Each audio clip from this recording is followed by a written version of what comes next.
Once upon a time, in a land far away. I'm Katrina. And I'm Geoff. This is the Fairy Tellers Podcast. Myth, legend, folklore, fable. We explore what they say about cultures then and now, Grab a hot cup of cocoa and a comfy seat, while we tell you a tale.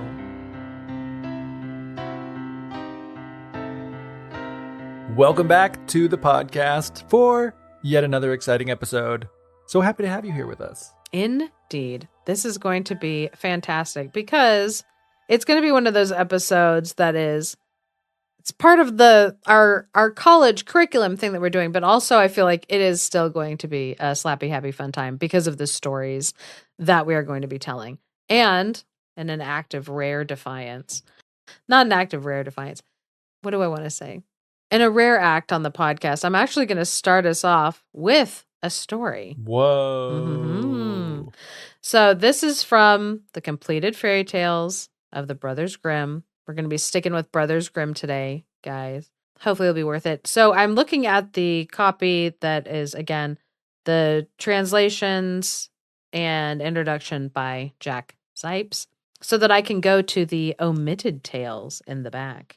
Ooh, the Forbidden Grimm. The Forbidden Grimm. Ooh, we're going to, you know what's funny is that like sometimes I will read some of these and I'm like, I can see why they decided that these would be taken out of. These are the ones that were in like the 1812 version and then were taken out in like subsequent editions, like the years that followed. The Grimms would be like, not this one. When you already have over like a 200 tales in a book, I can see why they'd be like, this doesn't need to actually get reprinted. Do you like how I sold this story just now to everybody in the audience? You're like, hey, the story I'm about to tell, it's from the omitted tales, and I can see why they cut it. From the tales that they're like, nah, we don't need to tell people these at all. Enjoy. So I'm going to preface this by saying, or rather reminding everybody that we've been talking about the psychoanalytic model. And we've gone pretty deep and for longer than I anticipated on that subject. Yeah, we went deep on that sexual analytic model. No, most of it wasn't. I don't think it was psychosexual. Maybe it was. Anyway, isn't it always? We've been going pretty hard. Sometimes a pipe is just a pipe, Katrina. So we've been looking at the psychoanalytic model a whole lot. And now we are going to be in this episode pivoting to talking about different lenses to view the stories. And I had said back, I'm trying to remember which of the episodes it was. I think it was the Snow White and Rose Red, where I was saying in the college curriculum that we have, I was actually skipping over what they have scheduled as like week 2 social and historical interpretations. And I was like, I have my reasons for doing that. And everybody just let me do this. I wanted us to do the psychoanalytic stuff first. And so right now, I want you to have your psychoanalytic hat on and see what you can make of this tale. And then we're going to use a different lens to look at it. So this story is called The Children of Famine. Once upon a time, and I do want to stress that the story starts once upon a time for reasons that maybe will become clear later.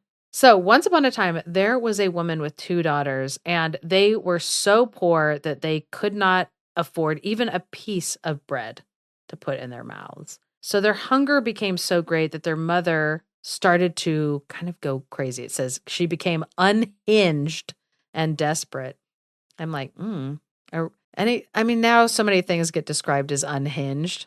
Oh my gosh, she was so unhinged. That was like such an unhinged take. And so it is a little jarring to see that Jack Zipes used that for his translation, but it's also makes me wonder, like, wait a minute, what's the etymology of that term? What was unhinged? It was probably something on a boat.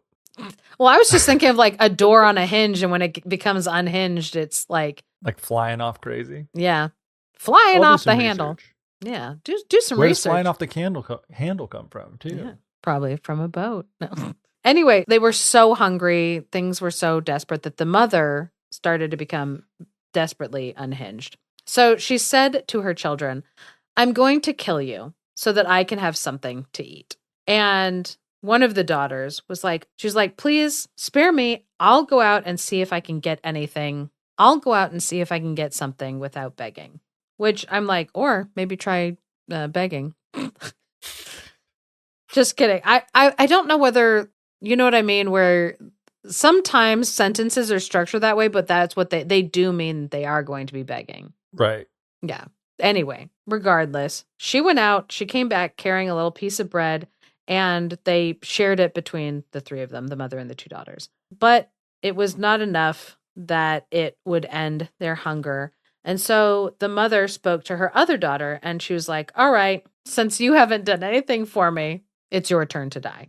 And that second daughter was like, no, spare me. I'll go and I'll get something from somewhere, and I'll do it without anyone even noticing me. So I'm like, kind of the implication. I guess maybe the implication, the other one, I'll get something without begging, was also stealing. Because that's what the second daughter, it sounds like an implication is stealing. I'll get something from somewhere else without anyone noticing me. That seems like I'll go steal something. So the second daughter, she went away and she came back carrying 2 little pieces of bread. And so again, they all shared it between them, and it was still not enough to stop their hunger. So after a few hours had gone by, so it's like not even like days since the stealing of the bread, but after a few hours had gone by, their mother said to them again, well, you've got to die or else we'll waste away. And so they responded, dear mother, we'll lie down and sleep, and we won't get up again until the judgment day arrives. So they laid down, and the girls fell into a deep sleep, and it says, no one could wake them from it. Meanwhile, their mother departed, and nobody knows where she went. So I like that story for what we've been talking about and what we're going to be talking about today, because we've got these elements that are cannibal related. We've got this mother that has like cannibalistic intents, which anytime we're kind of looking at that, especially through like the psychoanalytic lens, we're like, okay, so we've got the devouring mother, where we've got this like mother, and she's kind of like looking at her children and the uselessness of them and the fact that she's going to starve. She can't feed them. She also can't feed off of them because they won't let her. They have to kind of earn this reprieve from being eaten by giving her something back. That they like that threat of, I'm going to eat you, and them being like, oh, but what if I can get us bread? So now suddenly these girls are doing something useful for their mom, even if it's just like a temporary thing. But it basically buys them out of being cannibalized by their mother. So there's a lot there if you are looking at it through the psychoanalytic lens. But we have in our curriculum some very useful resources that Linda Krause Worley recommends in her curriculum for her students. And I also highly recommend. I found these different like essays very enjoyable. So I have an essay by Eugen Weber, and it's called Fairies and Hard Facts, the Reality of Folktales. And I found some really good quotes, especially at the beginning, that I felt could like segue us really well. But I don't know this man well enough to know whether he meant to sound as sassy as he did. Because if I was writing the things that he wrote, I would be saying it with like a certain level of sass that I don't know if he meant to have in there. But anyway, toward the beginning of his essay, he wrote, Bruno Bettelheim, which you all might remember from episodes past when we read from sections of that. So he said, Bruno Bettelheim, who has studied each story from a psychoanalytic point of view in a very interesting book called The Uses of Enchantment, regards Hansel and Gretel as a regressive fantasy. And Geoff knows this. In my family, when we were growing up, if nobody had something nice to say about something, they would say, oh, I thought that dress was a very interesting choice. And what that meant was, wow, I don't know what would have led you to put that on. And so when he's like, from a psychoanalytic point of view in a very interesting book called The Uses of Enchantment. It is a book that elicits a lot of interest. And in that way it is, so I don't know how sassy meant to be, but he then quotes from a section in the book. In terms of the child's dominant anxiety, Hansel and Gretel believe that their parents are talking about a plot to desert them. By projecting their inner anxiety onto those they fear might cut them off, Hansel and Gretel are convinced that their parents plan to starve them to death. And then he, still quoting Bettelheim, they lack the courage to embark on the voyage of finding themselves, and so the story is about the debilitating consequences of failing to deal with life's problems by means of regression and denial, which reduce our ability to solve problems. And then back to Eugen Weber. The naive historian who reads Hansel and Gretel might not have thought of this explanation. Yeah. The psychoanalytic explanation, they definitely would not have. But they might not have thought of this explanation, especially when applied to a story about little children who show quite a lot of initiative in order to cling to a minimum of security or to recapture it when it has been lost. And one reason why the historian might not think of it would be that any story of cast-out children would strike him as highly realistic and calling for very little interpretation indeed. The cunning analyst wants to go beyond the obvious, so one section of Bettelheim's book is called The Fantasy of the Wicked Stepmother. But that interpretation simply ignores the grim everyday experience on which the recurrent motif is based. Given the mortality rates, especially of women in childbed, wicked stepmothers were not a subject of fantasy any more than cast-out children. And he goes on in this essay, and again, I highly recommend it. I'm going to be referencing it as we go along, like in this episode. But I highly recommend that people go out and find this. I'm going to try to link it on, like, it's an essay, and you can find it on JSTOR, which if you don't have an account, like if you're not like actually enrolled in a university or something, and you don't have an account, you can get 100 articles per year. Oh, good to know. Yeah. So you still have access to this essay. I know because I'm currently not enrolled in a university, and so I currently don't have access to whatever article I want at JSTOR. But I highly recommend reading this. It is not a laborious read, and it is very fascinating as he talks about some of the elements that are inside of Grimm's Brothers fairy tales. And then I will say that Eugen Weber has a much better grasp on the French language than I do. And it did irritate me when he would include longer quotes and descriptions of things in their original French, and he did not translate them, because some of them I was like, wow, my French is better than I thought it was. And then other times I was like, I don't know what that says. And I don't have time to type it into like Google Translate. But he focuses a lot on talking about like the Grimm's brothers and their fairy tales and the realness inside of them. Really interesting article. He focuses a lot on the Grimm's brothers, and it's great that he focuses so much on the Grimm's brothers in a sense too, because he really was looking at them like as a whole and kind of pinpointing how often different motifs or different problems pop up in the tales. Mm-hmm. And so analyzing it a lot. And so I said earlier that I was including the Once Upon a Time in that story that I just told, so that I can now read you this quote from Eugene. It says, "It has been argued that fairy tales do not speak the language of everyday reality. The familiar formula Once Upon a Time warns us that we're not going to hear about real persons and places. The Grimms even have a few choice beginnings, e.g., in days of yore when God himself still walked the earth, the land was much more fruitful than it is now. And the opening of the first story they print, The Frog King, is also illustrative. In days of old, when wishing still did some good, there lived a king whose daughters were all beautiful." However, a very rough count of the Grimm's 200 folk tales, so he's counting, like looking at the ones, not the omitted tales, 200 folk tales shows only 70 of them beginning with these timeless signals. If we also leave aside 30 more fables or riddles or nonsense stories, fully half of the total have more or less realistic openings like that of Hansel and Gretel, which may suggest that they are about real people. And if people want to go back and listen to our Hansel and Gretel episode that we did almost 6 years ago. Whoa. Dang.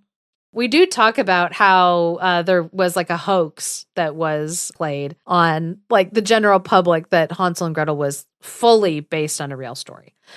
Because as we'll talk about later, historians, and when you're looking at it through a social historical lens, the historians, they are not implying that there's like a direct like one-to-one correlation with like reality, that like these stories are based on real people or like real events, but that it becomes clear that the world that was being created in these stories wasn't totally being created. It wasn't completely outside of the realm of realistic for people.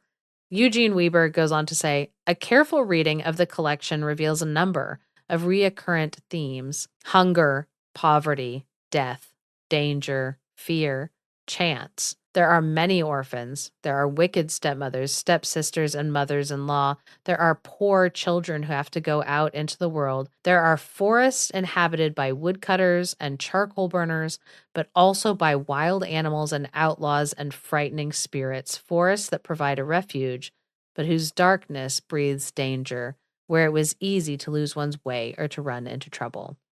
And so he kind of goes on to, again, like mention Bettelheim and talk about how Bettelheim would talk about the symbolism inside of the forest of like, oh, a forest symbolizes dark, hiddenness, the impenetrable world of the unconscious.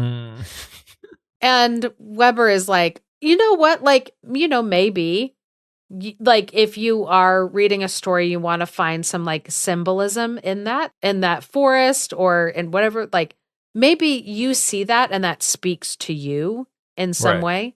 But he contends that like it's also just very close to what reality was, that you did have to fear when you were traveling from place to place, like getting attacked by possible like bandits on the road. If you were like appearing wealthy on the street, you could get robbed.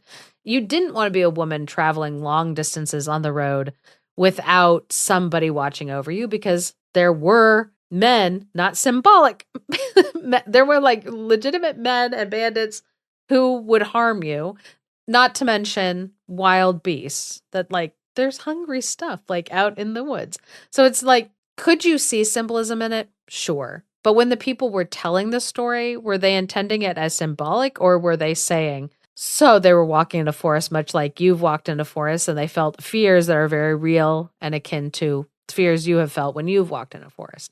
It's just, to us, that idea is more foreign because, I mean, not as a woman walking in the dark in like my neighborhood. Yeah, I'm like, do I understand a level of that fear? Absolutely, yes. But not in the same way as that they would have felt it. Yeah.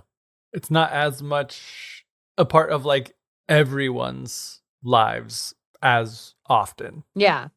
So it's like, for me, that story would symbolize, right? Because it would be like, oh, I've felt that fear. And so if I'm telling a story of a woman walking through the dark and it's a scary forest, I'm trying to put it in a place that's like out of time, out of mind of like where I currently am, to symbolize a fear that I would be feeling walking around like a street at night. And so that the symbolism would be there, as opposed to them where they are saying like, yeah, they're walking it alone late at night, and they're saying it straight, not symbolically. Does that make sense? Yeah. I mean, I think it is making sense. I think one of the big differentiators is kind of like location and place. Like they're saying it's like walking in the woods. Like we're not very often walking in the woods day or night unless we're doing it intentionally as like a recreational activity, you know? Yeah. And it's like there, and when you're doing it that way, it's like set up in such a way, and you're not doing it at night usually. I haven't gone on very many night hikes, although I have, like in Boy Scouts or whatever, but it was kind of more like by necessity than like, oh, we wanted to go at night.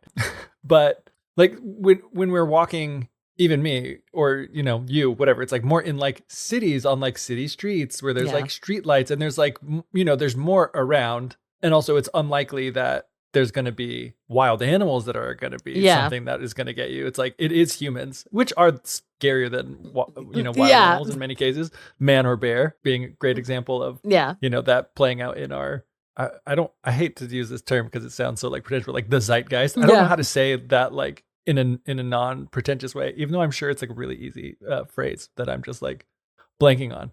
But like something associated with like civilization is safety, and there's like lights, and even if there are some dangerous people that could potentially be out there, there are other people around that you could scream out to and call for help. Like it's a very different sort of thing. So when we're hearing about like, walking through the dangerous woods, it's unrelatable. So we have to look at it symbolically. Yeah. Because if I was writing a story about my life experience, but I wanted to speak about it obliquely, I wanted to speak about it not as like a straight one for one, but use symbolism, I would probably be like, if I'm describing, I could retell Little Red Riding Hood as if it happened to me, but using symbolism. Mm-hmm. Because if it was a story about me, but I'm not going to talk about the street that I was walking down when a creepy guy came up to me. And so I could use the story of Little Red Riding Hood to discuss that, and I would be doing that symbolically. Yeah. As opposed to the people who were like retelling stories, and there was a lot less symbolism. I'm still mentioning the Little Red Riding Hood, but if we look back to the story that I just told about the people like in like the famine, I could possibly, use some of the symbols of like a devouring mother or whatever to talk about my complicated relationship with like maternal figures in my life, or women hating women, and how pick-me women devour other women so that there's not competition for like scarce resources being power, symbolized by the bread or whatever. You know what? Right. I could write a story that is like, using that, but in a very real sense, if you're looking at it from a historical like point of view, people were starving. Yeah. What was common at the time was poverty, was hunger, was people dying from the lack of resources. And so the story is a lot less about like, devouring mother, like women fighting other women for resources. And it's a lot more about just the grim facts. Yeah. That thing that is relatable to all of us about how sometimes there's not enough food and so we're really hungry. Yeah. Like that's the starting point, is like, this is relatable. We're not making it a symbol so that it can be understood by people in a variety of circumstances and they can apply it to themselves in whatever way they need to. Yeah. It's like, no, we're doing it because that's a thing that people have experienced or know someone has experienced, or, is actual real life in some way to them. Yeah. Which is kind of funny. I've never really thought about that. How, yeah, I don't know. It is just it's interesting. I'm having like my mind opened to so many like possibilities with that. It's just as far as we have to look at it that way because it is so unrelatable to us. I feel like I'm just repeating what I said earlier. Yeah, but you're fine. It's one of those things that's interesting about how like we still read Grimm's fairy tales today, right? Like we have a podcast where we talk about these things and we can find the symbolism in it and then find other things to talk about. We don't necessarily always go down like the psychoanalytic, whatever type of a framework with it. But I wonder how surprised people would be to be like, oh, this story that I'm telling, when I was telling my grandkids about, I'm imagining I'm like, a grandmother in the 19th century. Yeah. About being hungry and how tough that was. Like in a time when food is super abundant in the future and they have like technology so advanced that it seems like magic to me, they're still telling this story. Like, would they be surprised by that? Man, and Geoff, I've got to tell you, you are jumping to the end of this essay. Oh, I'm so sorry. You're absolutely fine. And we'll get to it probably like toward the end of like the episode. But yes, absolutely. That it was like, as these stories kind of like fell out of vogue of being talked about as stories, people sitting around the campfire, telling stories, or sitting around doing the less manual labor jobs that there were that people were doing in their house. Because like as different technologies came about and it became more common to be like buying store-bought clothes or buying different things just ready to cook, ready to do whatever, and food became more abundant, things like that, these stories did start to be less relevant and told less. And it wasn't until much, much later when people were kind of using them as a, like almost this like nostalgia, this like mysterious place. The past where these stories could have happened, where it feels real, or at the time it felt real, feels fake to us. The world in which the story that I like just told is almost so foreign to us that it could be Camelot. Mm-hmm. Right. And it was basically like at that point when these stories became so far outside of the realm of our like experiences that they became almost otherworldly, that they started to come back into vogue as things to use for ideas for movies and for children's books and for like, things like that. And so it is kind of crazy to think about that there was, that grandmother that you were imagining yourself being, describing this world to kids and having them kind of like not really understand it. And one thing in the essay that Weber talks about is this like idea of food, and that when you are looking at historical documents, so not storybook like texts, not even, like the Conte de Fées from like the French salons or whatever, but when you're looking at kind of like historical texts, there's a period of time where suddenly in the mid 90s of the 1800s, which I want to say, I'm like, this essay that I'm reading from, it was written in 1981. And so when he's talking about isn't that crazy? When he mentions the 90s, he can mention in the mid 90s to mean 1890 because the 1990s hadn't happened yet. So clearly. Which I'm like, that's so crazy, because I know that there's like kids today that are saying like, oh yeah, and the late 1900s. And I'm like, don't say that. Why would you say that? I was in the late 1900s. Like, I was thinking about this too, where like I'm kind of afraid for it to be 2030s, because like right now still, like if I say the 20s to somebody, or if someone says the 20s to me, I'm thinking 1920s, like the Roaring 20s. The Roaring 20s, the Great Gatsby. But it's like in 2039 and someone says, oh yeah, back in the 20s, like COVID-19 happened or whatever. It's like, I'm not ready for the 2020s to be the 20s. Horrifying. But anyway, so in the essay, when he was in the mid 90s, Nadad, and this is a person that he's quoting their memoir, Nadad declares that our century is one of the most marvelous in our history, in France, he's talking about, as far as the rise of popular well-being is concerned. And then he goes on to say, history bears him out, and so does the memory of those old enough to remember the old days without meat or wine or schools or old age pensions, not to mention access to light and water, and to hospitals where one need not be dragged against one's will, because that is where people went only to die. And he says the fairy tales bear him out too. When characters in folk tales get gifts or ask for them when they are granted 3 wishes and so on, their ambitions are very simple. They dream of better clothes and better places in which to live. But above all, they dream of food.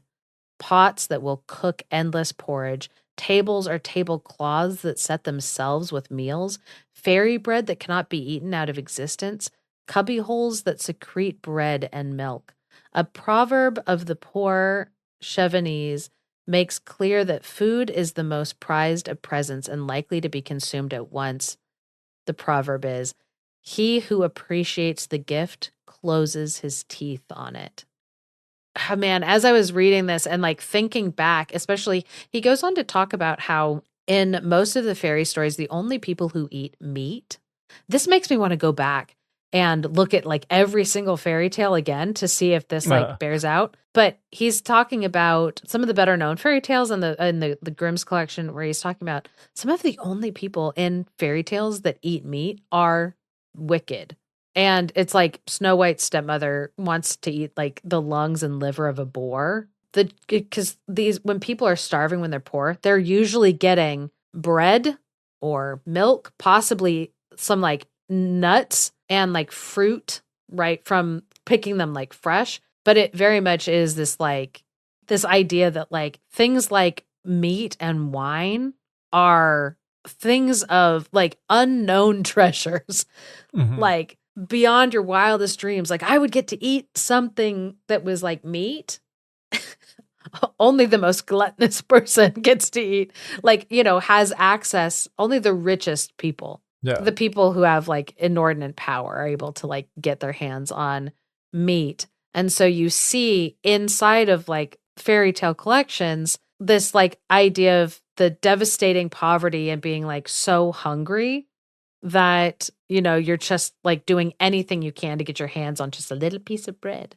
Yeah. I'm like, it makes me look at things so much differently, knowing just like how desperately like poor people were. So another thing that he talks about in this essay is men that get sent away to basically go out into the world and try to like, try your luck at surviving, where if you were not the firstborn inheriting the land, or if there was no land to inherit, if you didn't have enough money for your family to like put you into like a monastery or something like that, you basically had to like see if you could train in a trade, and then you had to leave, because a town doesn't need 2 blacksmiths. A blacksmith will train you. Mm-hmm. There's a lot of different jobs that, like a tailor, you can apprentice, but then once your apprenticeship is done, you need to leave town.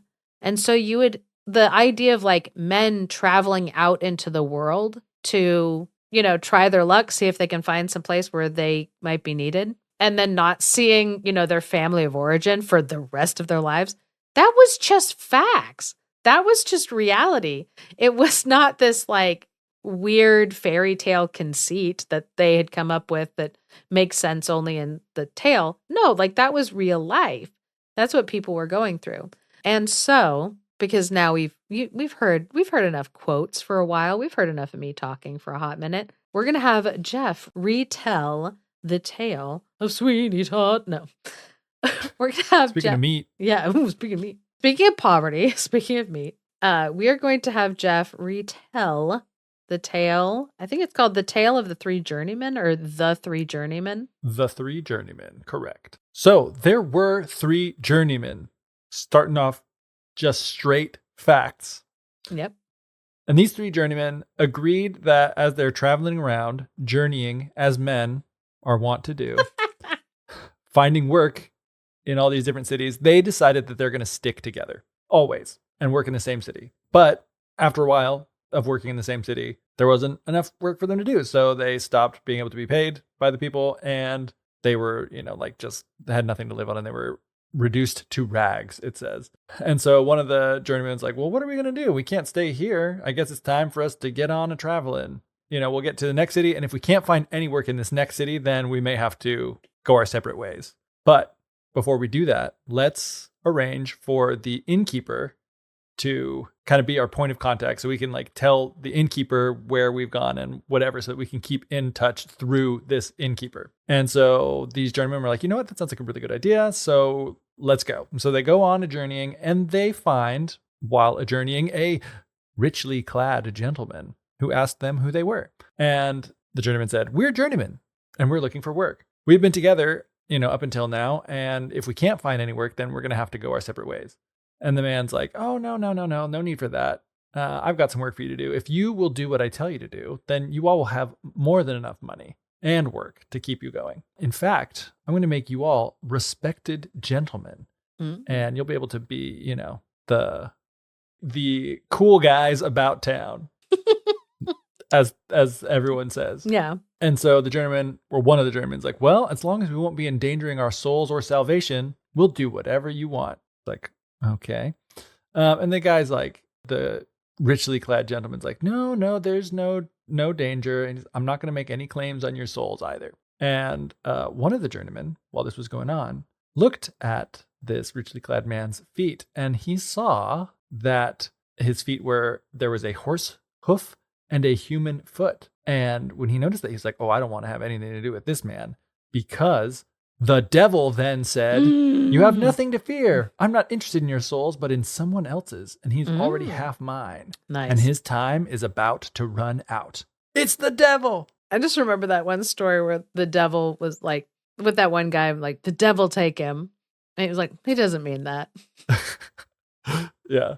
I thought there's an interesting, like, devil reveal. I think maybe some of these other things might have been, because like earlier the guy's like, oh, as long as we're not going to be endangering our souls. It was like, okay, which in a way is kind of like, if someone were to be like, hey, if you just do whatever I say, I'll give you money. I'll be like, okay, well, don't make me do anything illegal or like immoral. And yeah, sure. Like, you want me to fix a faucet? Sure. You want me to kill a man? No, thank you. You'll do anything for cash, but you won't do that. Come on, But Jeff. I was like, oh, the devil said whatever. So having the devil's assurance that he wasn't going to try to make any claims for their souls because he was trying to get somebody else. They're like, okay, well, that sounds good. We'll go along with what you have to say. And they made a deal with the devil. But the conditions were thus. The first journeyman was supposed to, from here on out, answer every single question that he was posed with the phrase, all three of us. And then the second journeyman would have to follow that with, for money. And then the third would have to follow that with, that's all right. And these were supposed to be done one after another. And they're not allowed to say anything else. So it's like, those are the only words that they could say in that order, spoken by those people in that order every single time. I'd be out at that point. I'm like, I can't go. Like, I don't care how much money I'm going to have if all I can say is, that's all right, after my two buddies, say something else. Yeah. You know what I mean? But they're like, okay, we'll do it. Because I'm way too chatty. I mean, how boring would this podcast be if we just were saying, all three of us, for money, that's all right, over and over and over again? Yeah. Not very entertaining. I feel like I've definitely met, there's a few people that I know in my family that I'm like, yep, I've heard them say about that many words. And it's just, yep. Mm-hmm. Yep. Well, can't say I relate to that. Love you guys. And I do appreciate that one. Those are quotes from my grandfather. Nice. So if they did not follow these rules, then all of their money would disappear immediately. But as long as they were following the rules, their pockets would be full of money. And to start, season their pockets, the devil gave them a bunch of money to put in their pockets, like as much money as they could carry. And he's like, hey, go ahead and stop at the next, in the inn at the next city. And so they're like, okay. And so they got to the inn in the next city, and the innkeeper come up to him. It's like, hey, what do you all want to eat? And the first one said, all three of us. And the innkeeper was like, yeah, I assumed all three of you. That's what I was kind of getting at. And then the second one says, for money. And the innkeeper's like, obviously, yeah. I'm not going to just give you food for free. And the third guy's like, and that's all right. And the innkeeper's like, of course it's all right. This is like how inns work, man. And so they received some fine food and drink, and the service was good. And after the meal, they had to pay, as you do. And so the innkeeper brings the bill to one of them. And the first guy says, all three of us. The second, for money. And the third, and that's all right. And then the innkeeper again is like, of course it's all right. All three of you must pay. I can't serve you if you don't give me money. Again, this is how inns work. And so they paid him. And they paid him much, much more money than they were actually charged. And the other guests saw them do this. And they're like, oh my gosh, these guys must be crazy. First of all, listen to them. And second of all, they gave him way too much money. And so the guests are like, man, these people must be crazy. And the innkeeper's like, yeah, I had to talk to them. That's exactly what they are. They are crazy. I had to talk to them. Quote, they're not particularly smart in the head. So the journeyman stayed at the inn for some time, repeating the same old song and dance every single time, all three of us for money, and that's all right, whenever anyone asked them about anything. However, even though they could only say those few things, they were paying close attention to everything that was going on in the inn. They were being very observant, which, I mean, I guess when you can't really talk, you've got not much else to do besides listen be observant. and observe. And so one day, a great merchant came into the inn. And this merchant, was always carrying a bunch of money. And he came in one day and he was like, hey, innkeeper, I want you to keep my money for me. And I want you to keep it safe because those three crazy journeymen are here. And I'm afraid that these crazy guys might steal my money. And so the innkeeper's like, yep, I'll take it. And he takes his money bag, carries it up to the room. And the innkeeper feels like how heavy this is, like heavy with gold. And he I guess switched around the room. So he's like, it says they gave the journeyman a room downstairs. And then they took the merchant up to a special room upstairs where he could store his gold and all that stuff. Mm-hmm. Well, At midnight, when the innkeeper thought that everyone was sleeping, he and his wife went with an axe and beat the merchant to death. Which, Katrina, let me tell you something. I did not expect that. Oh, really? Not in the least. It was quite a shock and a surprise to me. Well, you've got to beat somebody to death.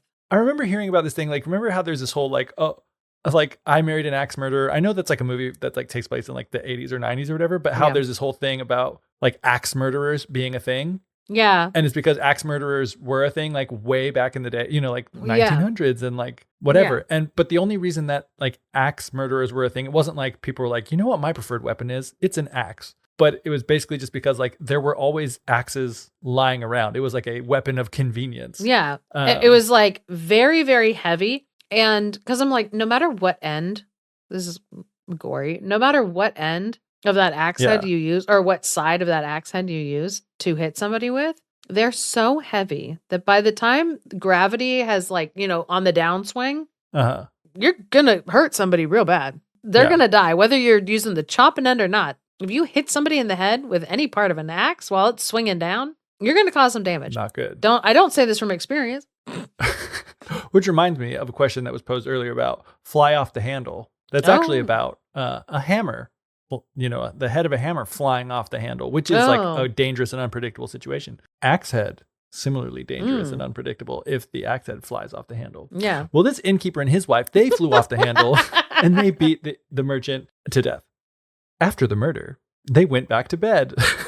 It's like, how can you sleep after that? Come on. And then the next morning, there was quite the commotion because the merchant was laying in his bed, swimming in blood, it says. And all the guests were gathered together like, oh my gosh, something crazy happened in this inn. You know who must have done it?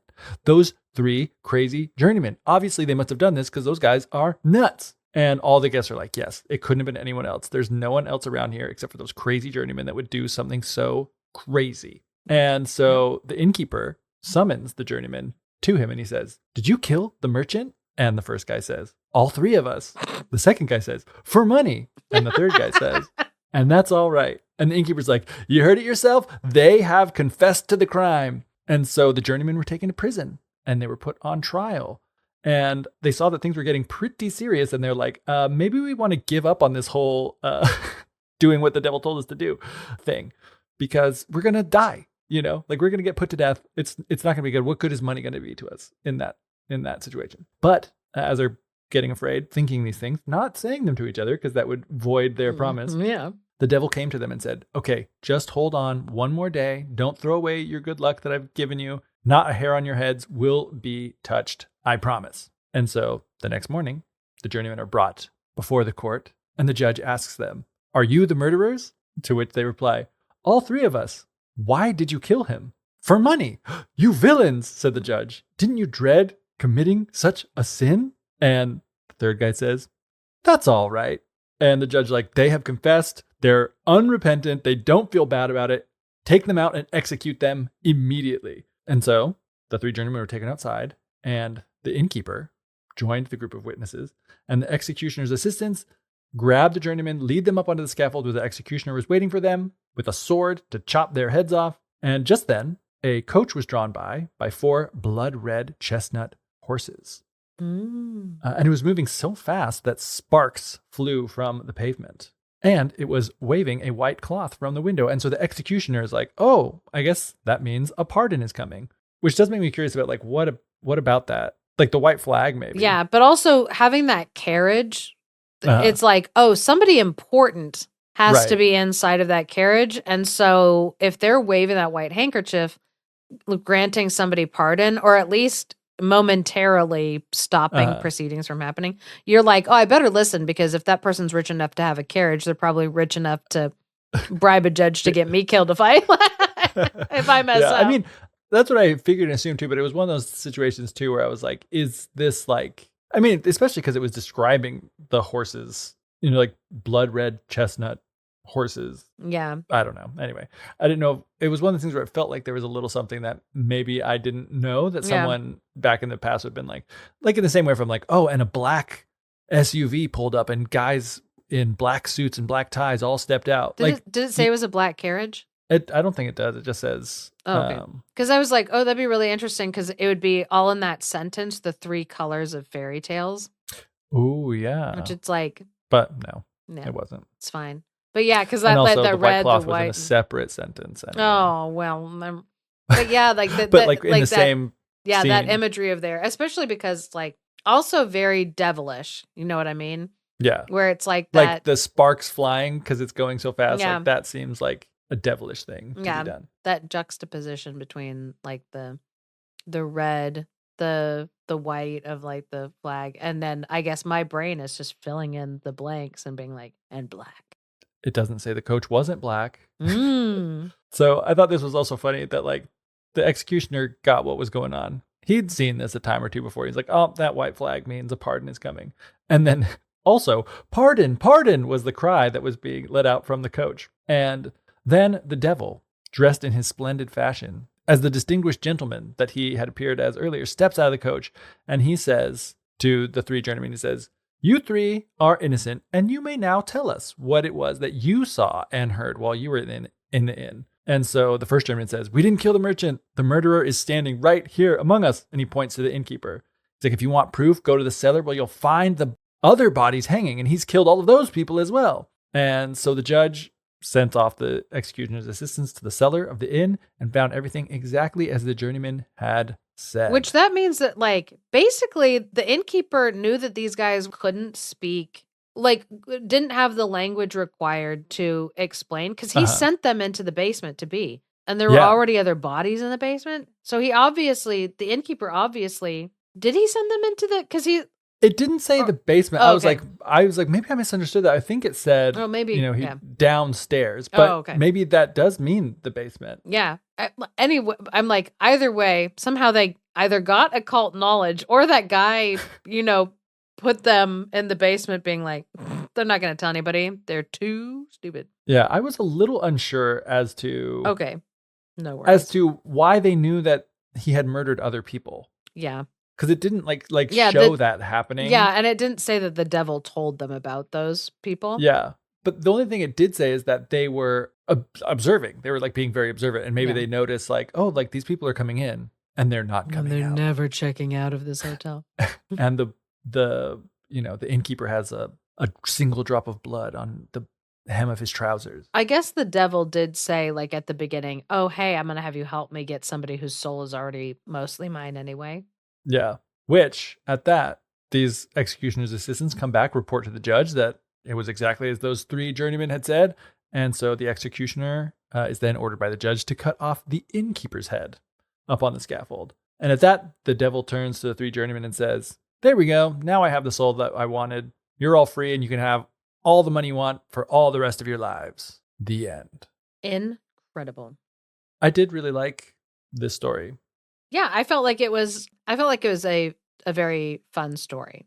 I was waiting kind of for, because we've seen other stories where the devil, and just in our popular media, but it does happen in fairy tales all the time too, where there's like, you're making a deal with the devil and you're getting not a great bargain. Yeah. Like it sounds good, but somehow the devil finds a way to like trick you and cheat you out of whatever, Yeah. And even though the devil's like, I promise I'm not going to go after your souls. I was like, that doesn't matter. Yeah, He's going to find a way to do it anyway. Yeah. And it's kind of like in this, the devil was not someone that was like out to get you, like out to get anyone, like just like any souls that he could find. He was kind of I don't know why it's just weird words are coming to my brain today, but he's like a vector for justice. Yes. Like he was out to get justice. Like this innkeeper was a bad guy. He's a murderer. He's killing people. And so the devil's like, you know what? I need your help to help me. I need your help to put an evil guy where he belongs, in the ground, and his soul where it belongs, in hell. So that's another interesting thing, looking at the social historical perspective of like the time period. So theologically speaking, the devil was a partner with God in dealing out justice. And so it wasn't this like idea of like the devil always evil, but more or less like the devil almost being like an instrument in the hands of God. Mm-hmm. And you see this also when you look at the German Christmas traditions, in the mountains, like out in some of these like villages, we already had the beginnings of the Krampus tradition, where you have Saint Nicholas, who is a saint from the church, checking on the children, and then walking with him is like not just Krampus, but also usually like an entourage of like other little nymphs. And Krampus isn't an enemy of Saint Nicholas. They're buddies. They work together, like they work in concert with each other. And in the same way that like God and the devil were working together. And theologically speaking today, and like also culturally speaking, most people today have a different perspective of the relationship of God and the devil, like to each other. Mm-hmm. Yeah. And so it does seem bizarre when at the time that idea of like, especially the folk idea, because you had a lot less like Bible literate people at the time. Most of the folk, what they have discussed and kind of worked up with, especially in terms of festivals and traditions, and how they felt theologically, mixed in with like whatever their kind of like local church leader was telling them like on Sundays. But, you know, any communication between, like if people were Catholic and the Vatican, it's very slow goings. Like any other Christian denomination, messages disseminating, you know, like throughout these, like this time period, very slow goings. And so a lot of like the folk theology, like was like theology and would end up like in the stories or being reflected inside of the tales like this one. And so it is interesting because Satan in this story is a, as you put it, a vector for justice. The other thing I thought was kind of interesting about this story was how, once again, it had the setup like it was a joke. Oh, yes. Where it's like, cause like, why are there three journeymen? Well, there's only three journeymen so that they can like say this like, you know, rule of threes pattern over and over and over that then is going to come up in multiple situations. And in these different situations, it's going to be interpreted differently each time as, you know, hijinks ensue, you know. And unlike so, there was, I can't remember what story it was that we were talking about. It was one that I like read with my son that he loved that we ended up talking about on the podcast as well, where like it did like literally have a punchline that was set up from like the very first line. This was not so much, but it was like, you know, set up very specifically in such a way that, I don't know, like it's a different kind of story in the sense that like it has more of a structure to it. Like some of these other stories like Hansel and Gretel or whatever, like I could imagine someone making that story up on the fly. Yeah. You know, it's like, oh, and then what happens? Oh, like based on all this other stuff. But it's like, you wouldn't be like, there are three journeymen, you know, like this, it's like it's constructed from the beginning. Yeah. Which, you know, like these stories weren't made up on the fly. They were stories that were like told and they, you know, there was time for there to be like, you know, structure built into them or whatever. But it just seems more purposeful, more intentional. And that there's like more like authorship behind it, you know, because like when we think about it, and maybe it's just me thinking about things not quite right, especially because, well, okay, I'll say my first thought first, which is that when I think of folktales, I think of like, oh, just kind of general story ideas and elements and stuff are floating around, and then people start telling similar stories, and then these stories kind of just become like this one story that everyone kind of tells slightly differently from one another. Yeah. Where it seems like people wouldn't do that in such a structured way of being like, except for if that was a thing. And then I think about, you know, the analog that we have that we go back to all the time with like nowadays is like jokes, you know, like jokes are folklore. And it's like, and they are very structured, and they're structured to like different types of jokes that are told in a specific way. And then you like make plays on them. So I'm just disproving my own point. Yeah. But I also enjoyed that about this story, about how it was like that joke setup kind of a style. Yeah. Even though it wasn't a joke. Where it does seem as if like there's like room to play in the story and like how you like tell the story, but it does need to make sure that those three lines line up for the joke to have a punch at the end, or for like the story to have a point at the end. And so it there's a less improv possibilities like in the story, and much like the ones where we've told that are like, oh, okay, this is set up so that it's like a punchline at the end, so that it's It did make me wish that the end also used that same, like before the devil like let them be free of their deal to have to say those words specifically, that specific order, that he could have used that to like turn the story. And basically he, in the story as written or as told, he says like, okay, you don't have to do the same word. Tell us what you really saw.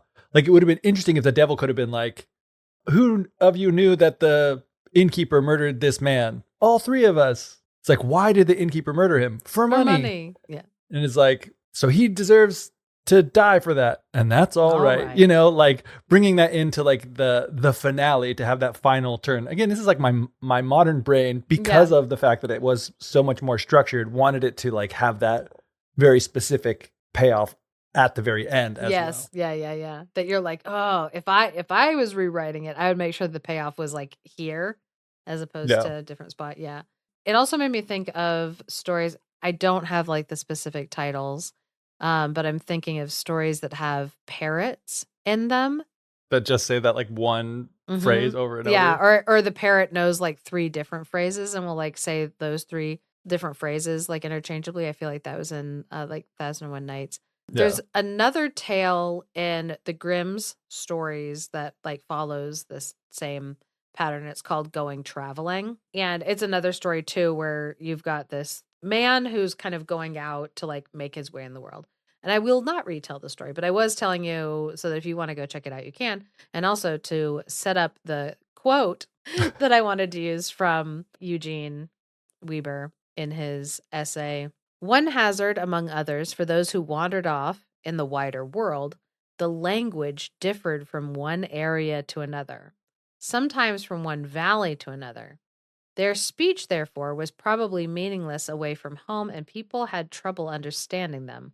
Like migrant workers today, they tried to get by with a few words or phrases, and they often got into trouble. And I'm going to pause here and also say, not necessarily like that it would get them into trouble, but also like it makes it so that they're in a very precarious situation, because it's like not only are you strangers where you are, like nobody there like knows who you are, but also you have that limited vocabulary in that area, and so it makes you increasingly vulnerable to problems or to be taken advantage of by like other people.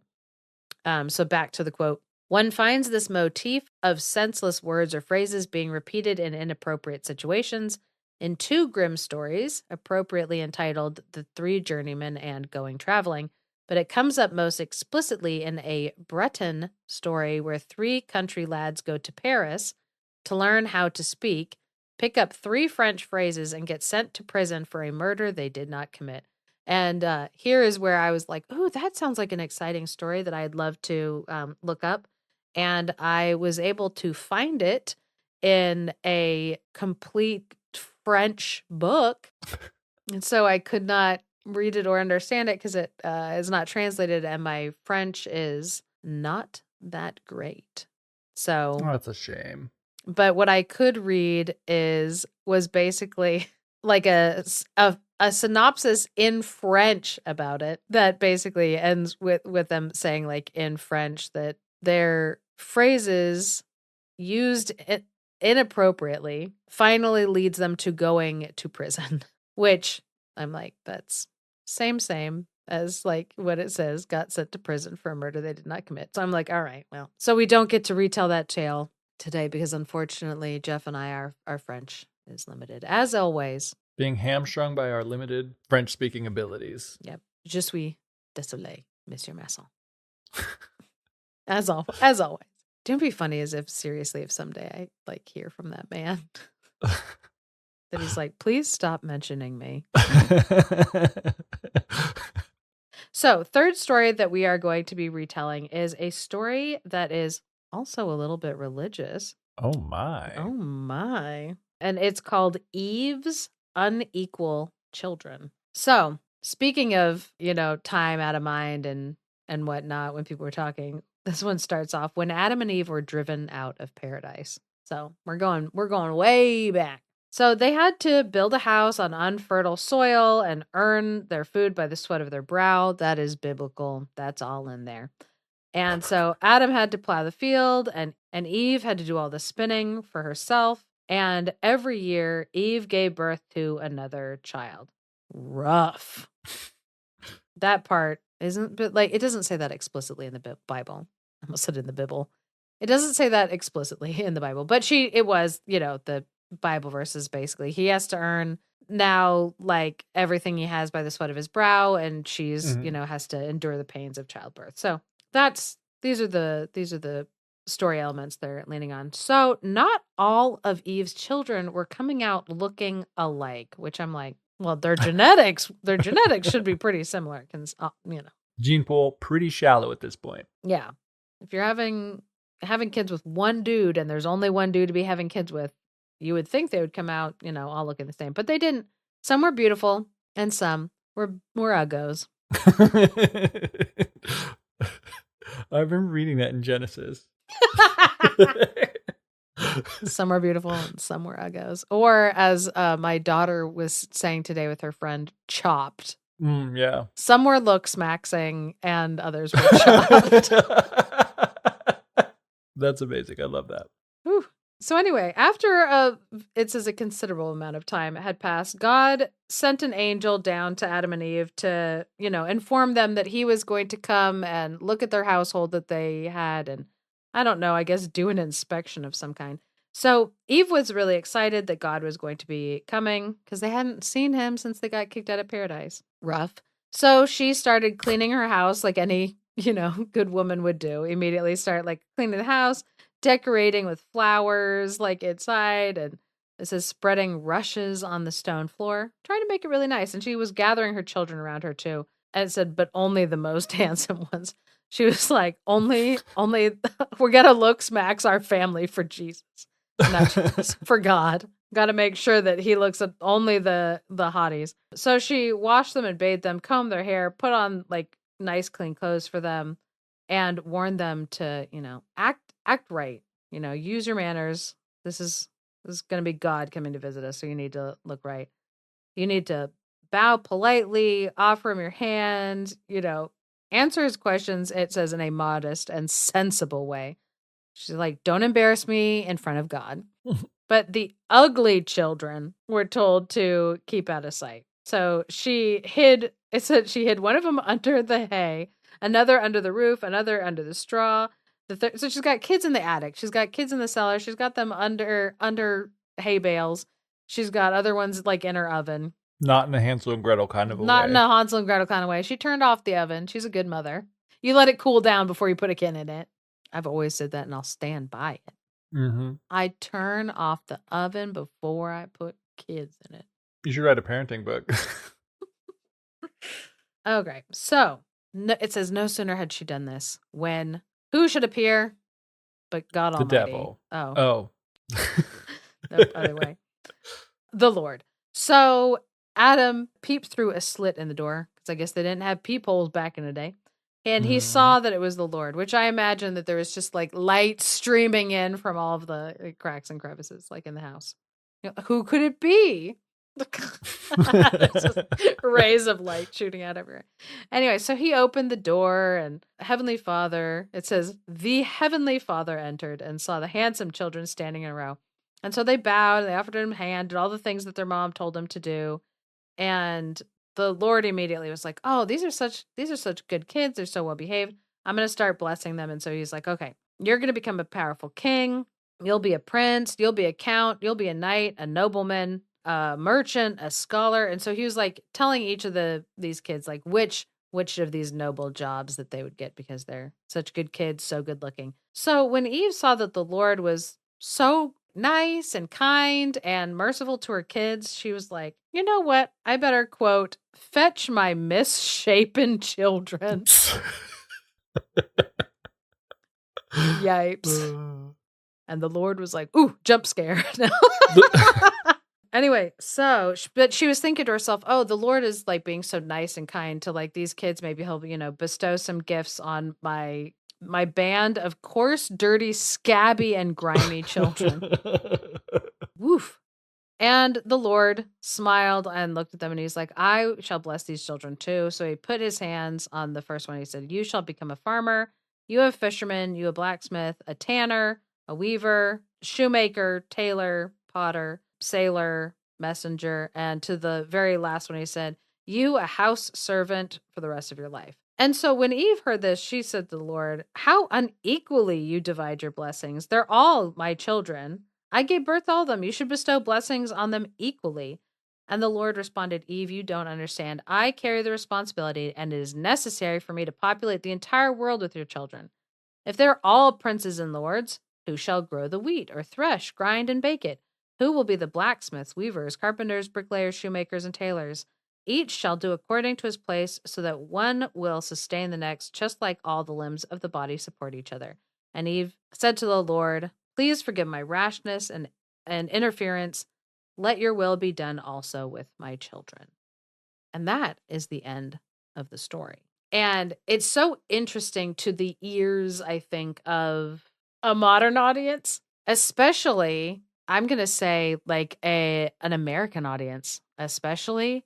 I'll say less so to a European audience, because in America, we very much are kind of, even though, listen, our system is also rigged. There are power imbalances 100%, and I'm not suggesting that these systems are fairly balanced at all in the least. But we grow up with this idea, even if sometimes it is just like an idea, but we grow up with this like idea that anybody can become a president, anybody can become the system is rigged. But you do have this idea that you can move up in the world by like a lot of hard work and effort. You have the possibility of becoming president of the United States or state senator or a like rich businessman or whatever. Mm-hmm. And so like the idea that like the God himself would come and be like, oh, no, because I can't make all of you princes. And so some of you are special and some of you aren't.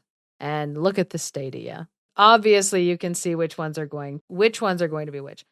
And that sounds super, super upsetting to us and our ears. But I'm going back to Eugene. Guys, it was a good pick of an essay for the curriculum. Thank you, Linda Worley.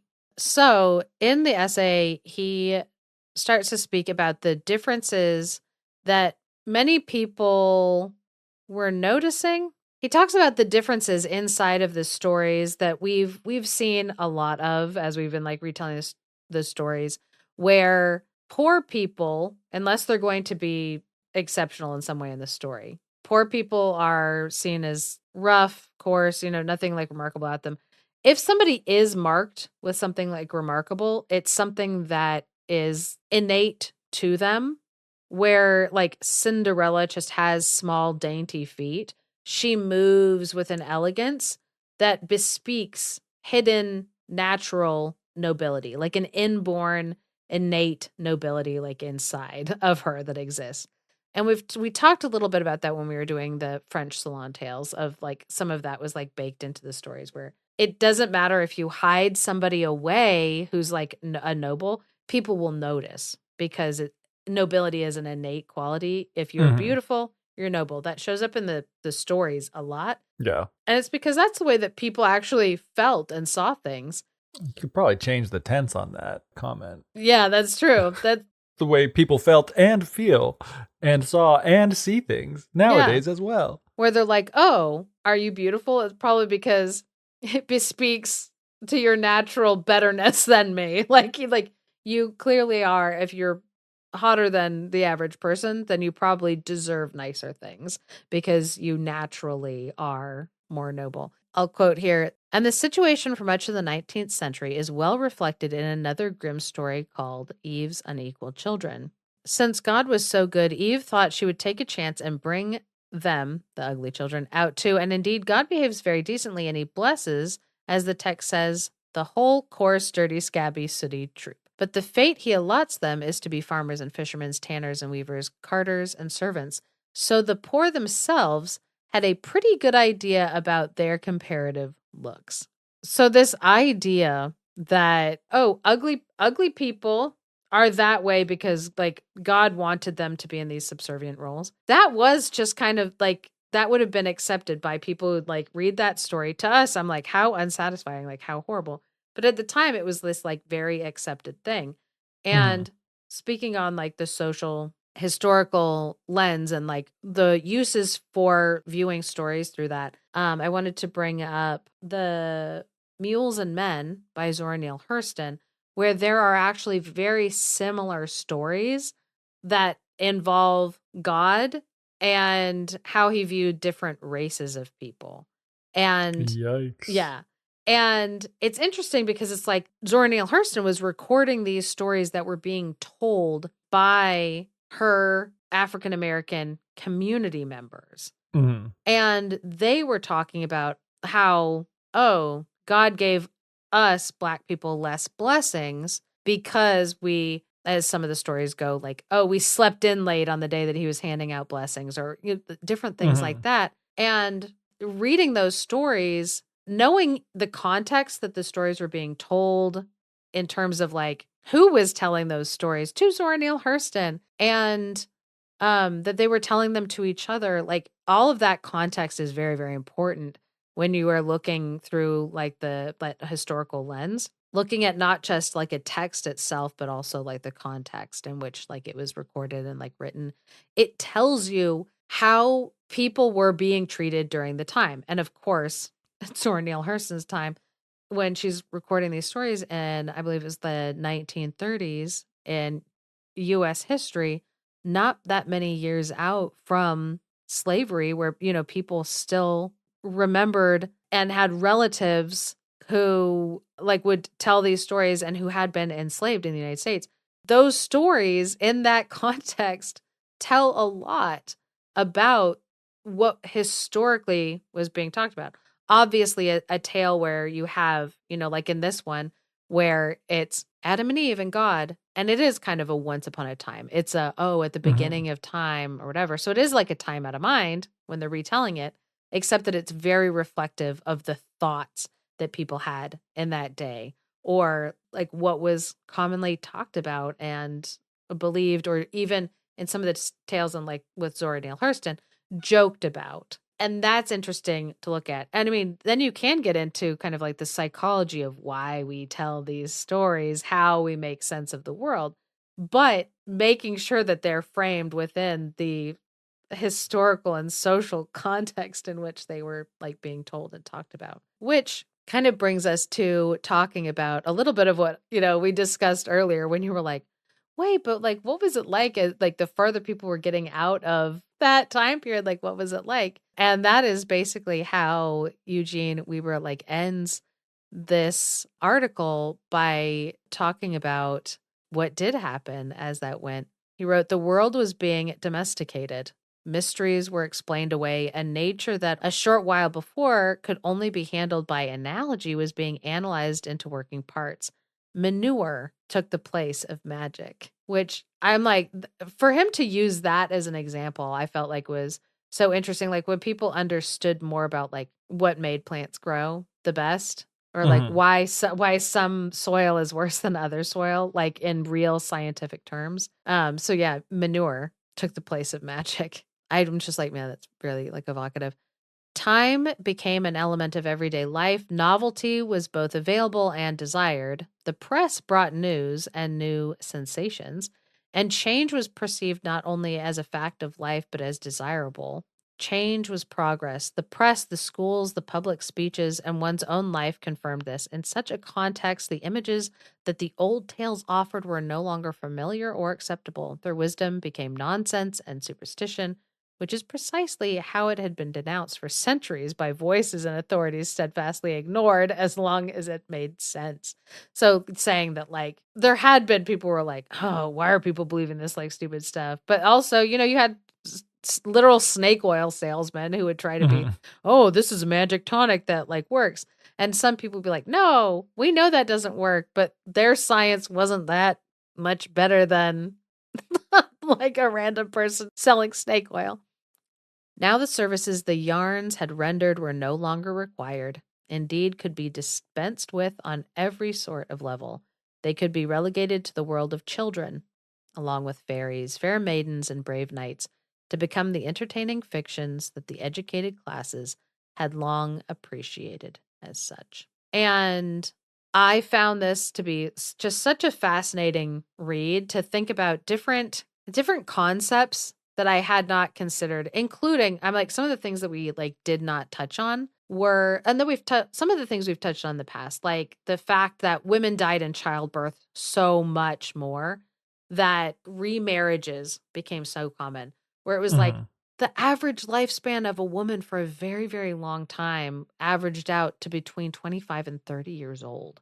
Because if a woman got pregnant, she was in danger. Like, you're going to die from having that baby. You were more likely to live a long life if you never got married, never got pregnant. And then as science took off and it became less and less of an issue, it became weirder and weirder in the stories that there were all of these stepmoms. Why do all these kids have stepmoms? Why do these stories always end with the moms dying? Well, that was a fact of life. Like, that was something that was very common. People would get remarried very, very quickly as well, where it wouldn't be a match of love and be a match of convenience as quickly as possible. Another thing is like the fact that there's a lot of stories where money is magically found buried under the ground or inside of a house. And that is like a real legitimate thing. There are even records of, people suddenly coming into a ton of money and people being suspicious, taking them to court. And they've said in court, oh, I was cutting down a big tree on my property, or after a rainstorm on my property, this tree ripped out of the ground, and in its roots was a bag of gold coins or a bag of any type of money denomination, whatever, or a chest of whatever.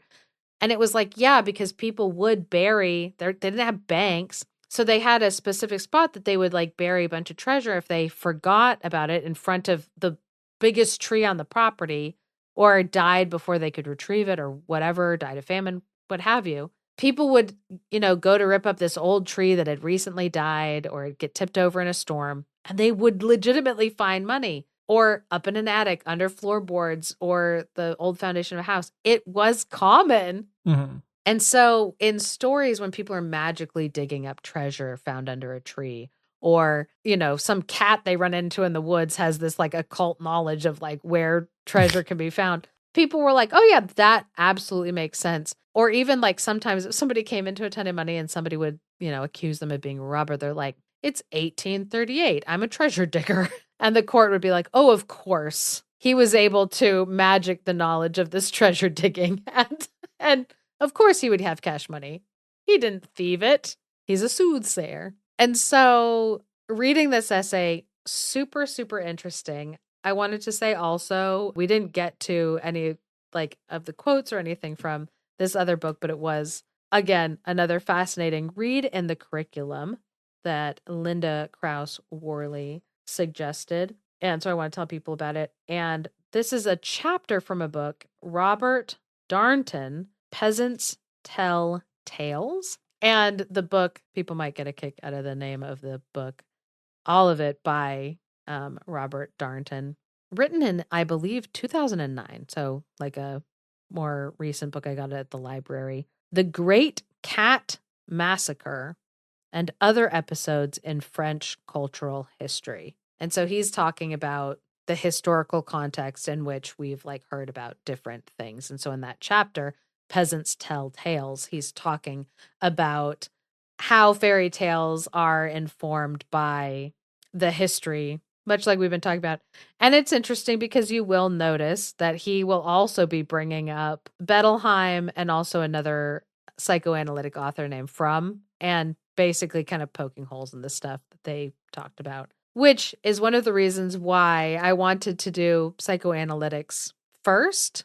Mm-hmm. So that then when we look at this one, it's a little bit like, okay, so we've heard how this goes. So now when these guys are referencing it and like, kind of talking down to it, you're kind of like, okay, we get it. And so I guess to do Robert Darnton, give him a little shout out. Since I did read some of his stuff, I'm like, let me give you at least a quote that ties in with our Little Red Riding Hood episode. Bettelheim reads Little Red Riding Hood and the other tales as if they had no history. He treats them, so to speak, flattened out, like patience on a couch in a timeless contemporaneity. He does not question their origins or worry over other meanings that they might have had in other contexts, because he knows how the soul works and how it has always worked. In fact, however, fairy tales are historical documents. And I think I'll leave our episode there. And I hope that we've proved our point, because this is the historical lens is the one that I do most of my viewing of fairy tale from.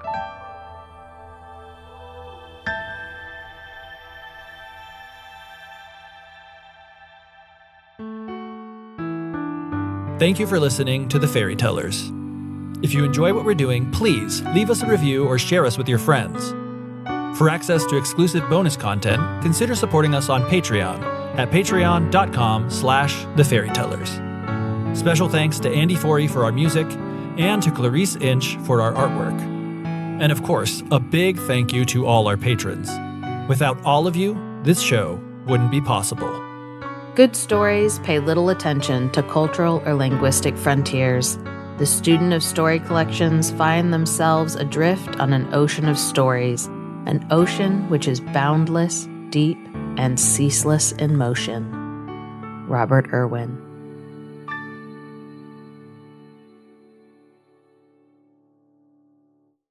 End the call and be like, wow, guys, I don't know what happened. Technical issues, I guess. Yeah, technical issues, because technically I crap my pants.